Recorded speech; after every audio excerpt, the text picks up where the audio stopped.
বলবেন, বান্দারে আল উলামা ওয়ারাসাতুল আম্বিয়া, নবীর ওয়ারিস হলো আলিম। ওই আলেমরা ওয়াজ করেছিল কিন্তু তুমি ঠাট্টা মশকারি করেছিলে, তুমি আমল করো নাই, তোমার শরীরের মধ্যে পড়েছে, তুমি নামাজ পড়ো নাই, তুমি বেনামাজি নামাজের কথা বলেছেন, তুমি নামাজ পড়ো নাই, নামাজ জানার সঙ্গে তুমি নামাজ পড়ো নাই, কোরআন হাদিসের ওয়াজ শোনার পরেও তুমি এখন আমল করো নাই। এই জন্য আমি আল্লাহ তোমাদের চোখের মধ্যে সীসা ডালা হবে, কানের মধ্যে সীসা ডালা হবে। আল্লাহ পাক রব্বুল আলামিন ওই সমস্ত মানুষের মাথার মধ্যে পাথর দিয়ে আঘাত করবা, পাথর দিয়ে আঘাত করার কারণে তাদের মাথার যে মগজগুলো আছে এইগুলা রুই রুই হইয়া উড়ে যাবে। বলেন নাউজুবিল্লাহ।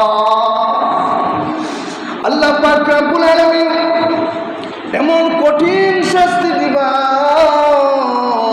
যেই শাস্তির কারণে দুনিয়ার মানুষগুলা যদি জানতো, এই কবরের মানুষের চিৎকার যদি জানতো, তাহলে দুনিয়ার মানুষগুলা পাগল হয়ে যেত, দুনিয়ার কথা ভালো লাগতো না, স্ত্রী পুত্র সন্তানের কথা ভালো লাগতো না, টাকা পয়সার কথা ভালো লাগতো না, একমাত্র আল্লাহ পাক রব্বুল আলামিনকে পাওয়ার জন্য পাগল হয়ে যেত।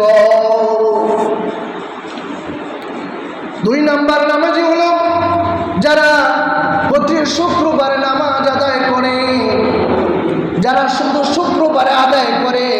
এখন অনেকে আছে বাড়ির মধ্যে নামাজ পড়ে, তাদেরকে বলা হয় নাই। যারা শুধু সপ্তাহে একদিনও নামাজ